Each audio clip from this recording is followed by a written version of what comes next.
ಆಣೆ ಇತ್ತು, ಅದು ತ್ರಿಕೂಟ ಪರ್ವತದಲ್ಲಿ ವಾಸ ಆಗಿತ್ತು ಆಣೆ. ಅದಕ್ಕೆ ಪತ್ನಿ ಮಕ್ಕಳು ಬಂಧು ಬಳಗ ಎಲ್ಲರೂ ಇದ್ರು. ಒಂದು ದಿನ ಆ ಆಣೆ ತನ್ನ ಸಂಬಂಧಿಕರ ಜೊತೆಯಲ್ಲಿ, ತನ್ನ ಪತ್ನಿ ಜೊತೆಯಲ್ಲಿ, ಮಕ್ಕಳ ಜೊತೆಯಲ್ಲಿ ಜಲ ಕ್ರೀಡೆಯನ್ನು ಆಡಬೇಕು ಅಂತೇಳಿ ಇಚ್ಛೆ ಆಯಿತು. ಎಲ್ಲರನ್ನು ಕರ್ಕೊಂಡು ತ್ರಿಕೂಟ ಪರ್ವತದಲ್ಲಿರುವ ಒಂದು ಸರೋವರಕ್ಕೆ ಹೋಗ್ತದ ಆಣೆ. ಆ ಸರೋವರದಲ್ಲಿ ಇಳಿತದ. ಎಲ್ಲ ತನ್ನ ಮಕ್ಕಳು, ಬಂಧು ಬಳಗ, ಸ್ನೇಹಿತರು ಎಲ್ಲರೂ ಆ ಸರೋವರದಲ್ಲಿ ಇಳಿದು ಜಲ ಕ್ರೀಡೆಯನ್ನು ಆಡ್ತವೆ. ಆಣೆ ಎಲ್ಲವೂ ಜಲ ಕ್ರೀಡೆಯನ್ನು ಆಡಿಕೆರ ಮೇಲೆ ಎಲ್ಲ ಆನೆಗಳು ಬರುವಾಗ ಒಂದು ದೊಡ್ಡದಾದ ಆನೆಯ ಕಾಲನ್ನ ಮೊಸಳೆ ಹಿಡಿತದ. ಮೊಸಳೆ ಹಿಡಿದಾಗ ಆನೆಯ ಕಾಲನ ಆನೆ ಎಷ್ಟು ಪ್ರಯತ್ನವನ್ನ ಮಾಡಿ ಆ ಮೊಸಳೆಯ ಬಾಯಲ್ಲಿ ಇರ್ತಕ್ಕಂಥ ತನ್ನ ಕಾಲನ್ನ ಬಿಡಿಸ್ಕೊಳ್ಬೇಕಂತ ಎಷ್ಟು ಪ್ರಯತ್ನ ಮಾಡಿದರೂ ಕೂಡ ಅದು ಪ್ರಯತ್ನ ಫಲ ಕೊಡುವುದೇ ಇಲ್ಲ. ಆಮೇಲೆ ಆ ಆನೆಯ ಪತ್ನಿ ಕೂಡ ಪ್ರಯತ್ನ ಮಾಡ್ತದ, ಬಂಧು ಬಳಗ ಪ್ರಯತ್ನ ಮಾಡ್ತವೆ, ಸ್ನೇಹಿತರು ಪ್ರಯತ್ನ ಮಾಡ್ತಾರೆ. ಮೊಸಳೆಯ ಬಾಯಿಯಲ್ಲಿ ಸಿಕ್ಕಿರುವ ಆನೆಯನ್ನ ರಕ್ಷಣೆಯನ್ನು ಮಾಡ್ಬೇಕಂತೇಳಿ ಆ ಎಲ್ಲರ ಪ್ರಯತ್ನ ವ್ಯರ್ಥ ಆಗಿ ಹೋಗ್ತದ. ಆನೆಯ ಶಕ್ತಿ ಏನು ಕಮ್ಮಿ ಆಗ್ತಾ ಬರ್ತದ.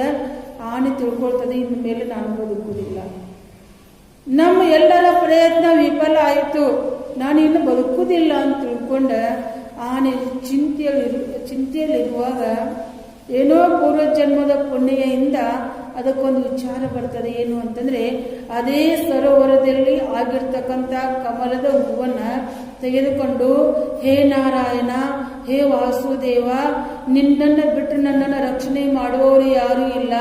ಹೇ ಭಗವಂತ, ನಾನು ನಿನಗೆ ಸಂಪೂರ್ಣ ಶರಣಾಗತನಾಗಿದ್ದೇನೆ, ನೀನೇ ನನ್ನನ್ನು ರಕ್ಷಣೆಯನ್ನು ಮಾಡು, ಕಾಪಾಡುವಂತ ಆ ಸರೋವರದಲ್ಲಿರುವ ಕಮಲದ ಪುಷ್ಪವನ್ನ ತನ್ನ ಸೊಂಡಿಲಿನಲ್ಲಿ ತೆಗೆದುಕೊಂಡು ಕೃಷ್ಣನಿಗೆ ಅರ್ಪಣೆಯನ್ನು ಮಾಡಿ, ಓಂ ನಮೋ ಭಗವತೆ ವಾಸುದೇವಾಯ ಅಂತ ಆ ಹೂವಣ ಸೊಂಡೆಯಿಂದ ಕೃಷ್ಣನಿಗೆ ಅರ್ಪಣೆಯನ್ನು ಮಾಡಿದಾಗ ಕೃಷ್ಣ ಆಕಾಶ ಮಾರ್ಗದಲ್ಲಿ ಗರುಡವನ್ನು ಏರಿ ಓಡಿ ಬಂದು ತನ್ನ ಭಕ್ತನನ್ನ ರಕ್ಷಣೆಯನ್ನು ಮಾಡ್ತಾ ಇದ್ದಾನೆ. ತನ್ನ ಸುದರ್ಶನ ಚಕ್ರದಿಂದ ಆ ಯಾವ ಮೊಸಳೆಯ ಒಂದು ಬಾಯಿಯನ್ನ ಚೂರು ಮಾಡ್ತಾನೆ. ಮೊಸಳೆಯ ಬಾಯಿಯಲ್ಲಿ ಸಿಕ್ಕಿರುವ ಆನೆಯನ್ನು ರಕ್ಷಣೆಯನ್ನು ಮಾಡ್ತಾನಲ್ಲ. ಯಾಕೆ ಮಾಡಿದ ಅಂತಂದ್ರೆ, ತನ್ನನ್ನು ತಾನು ಅದು ಭಗವಂತನಿಗೆ ಸಮರ್ಪಣೆ ಮಾಡಿಕೊಂಡಿತ್ತು. ಆನೆ ಪ್ರಯತ್ನ ಮಾಡ್ತದು, ಈ ಮೊಸಳೆಯ ಬಾಯಿಯಿಂದ ನಾನು ಬದುಕಬೇಕು, ಇದರಿಂದ ರಕ್ಷಣೆ ಹೊಂದಬೇಕು ಅಂತ ಎಷ್ಟು ಪ್ರಯತ್ನ ಮಾಡಿದ್ರು ಕೂಡ ಆ ಪ್ರಯತ್ನ ವಿಫಲ ಆಯಿತು. ಆತನ ಪತ್ನಿ, ಸಂಬಂಧಿಕರು, ಮಕ್ಕಳು ಎಲ್ಲರೂ ಪ್ರಯತ್ನ ಮಾಡಿ ಕೈ ಬಿಟ್ಬಿಟ್ರು. ಏನ್ ಮಾಡಿದ್ರು? ಅವರೇ ಕೈ ಬಿಟ್ರು. ಕೊನೆಗೆ ರಕ್ಷಣೆ ಮಾಡಿದವರು ಯಾರು? ಆ ಕೃಷ್ಣ ಭಗವಂತ. ಹಾಗೆ ನಾವು ಸಂಸಾರದಲ್ಲಿ ದುಡಿಯುವಾಗ ಎಲ್ಲರೂ ನಮಗೇನು ಅಂತಂದ್ರೆ ಪ್ರೀತಿ ಮಾಡ್ತಾರೆ, ಕಾಳಜಿ ಮಾಡ್ತಾರೆ, ಎಲ್ಲ ಬರೋಬ್ಬರಿ.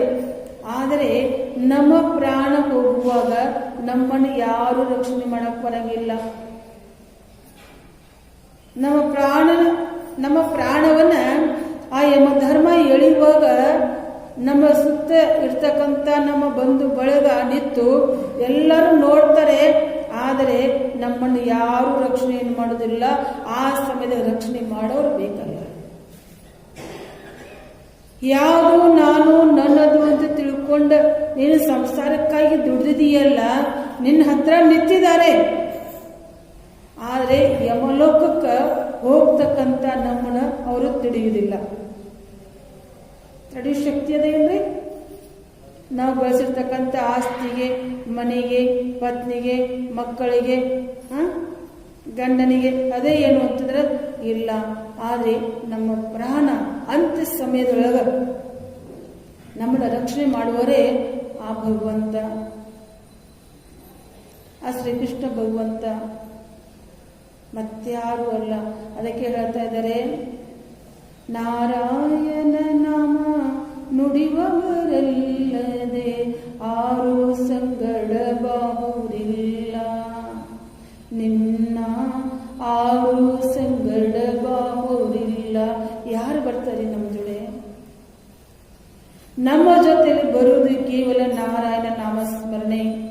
ಅಂತ್ಯಕಾಲದೊಳಗೆ ನಮ್ಗೆ ನಾರಾಯಣ ಅನ್ನೋ ನಾಮ ಬರಬೇಕಾದ್ರೆ ನಾವು ಈಗಂದಲೇ ರೂಢಿ ಮಾಡ್ಕೊಳ್ಬೇಕು. ಏನು ಅಂತಂದ್ರೆ ನಾರಾಯಣ, ಹೇ ನಾರಾಯಣ, ಹೇ ಕೃಷ್ಣ, ಹೇ ಕೃಷ್ಣ, ಹೇ ಕೃಷ್ಣ. ಪ್ರತಿ ಕಾಯಕದಲ್ಲಿ ಕೃಷ್ಣ ಅಣ್ತಾನೆ ನಾವು ಕೆಲಸ ಮಾಡಬೇಕು. ಈಗ ನಾವು ರೂಢಿ ಮಾಡಿದ್ರೆ ಮುಂದೆ ನಮಗೆ ನಮ್ಮ ಪ್ರಾಣ ಹೋಗುವಾಗ ಆ ಭಗವಂತನೇ ಬಂದು ನಮ್ಮನ್ನ ರಕ್ಷಣೆಯನ್ನು ಮಾಡ್ತಾನೆ, ಮತ್ತಾರು ಮಾಡೋದಿಲ್ಲ. ಹೇಗೆ ಕೊನೆಗೂ ಆನೆಯನ್ನ ಭಗವಂತನೇ ಹೀಗೆ ರಕ್ಷಣೆಯನ್ನು ಮಾಡಿದೋ, ತನಗೆ ಶರಣಾಗತ ಆಗಿರುವ ಆ ಗಜನನ್ನ ಹೇಗೆ ಕೃಷ್ಣ ಭಗವಂತ ಬಂದ ರಕ್ಷಣೆಯನ್ನು ಮಾಡಿದಲ್ಲ, ಅದರ ಸಾವಿನಿಂದ ಮೊಸಳೆಯ ಬಾಯಲ್ಲಿ ಸಿಕ್ಕು ಒದ್ದಾಡುವಂತ ಆನೆಯನ್ನು ಹೇಗೆ ರಕ್ಷಣೆಯನ್ನು ಮಾಡಿದಲ್ಲ, ಹಾಗೆಯೇ ಮೃತ್ಯು ಎಂಬ ಸಂಸಾರದಲ್ಲಿ ಸಿಕ್ಕು ಒದ್ದಾಡುತ್ತಿರುವ ನಮ್ಮನ್ನ ರಕ್ಷಣೆಯನ್ನ ಮಾಡುವವನೇ ಪರಮಾತ್ಮ. ಅಂತ ಪರಮಾತ್ಮನಿಗೆ, ಅಂತ ಶ್ರೀಕೃಷ್ಣ ಭಗವಂತನಿಗೆ ನಾವು ಶರಣಾಗತರಾಗಬೇಕು. ಆತನ ನಾಮಸ್ಮರಣೆಯನ್ನ ಯಾವಾಗಲೂ ಮಾಡ್ತಾನೆ ಇರಬೇಕು. ಈಗ ನಾವು ನಾಮಸ್ಮರಣೆ ಮಾಡಿದರೆ ಅಂತ್ಯದಲ್ಲಿಯೂ ಕೂಡ ಆತನ ನಾಮ ನಮ್ಮ ನಾಲಿಗೆಯ ಮೇಲೆ ಬರ್ತದೆ, ಇಲ್ಲ ಅಂದ್ರೆ ಇಲ್ಲ.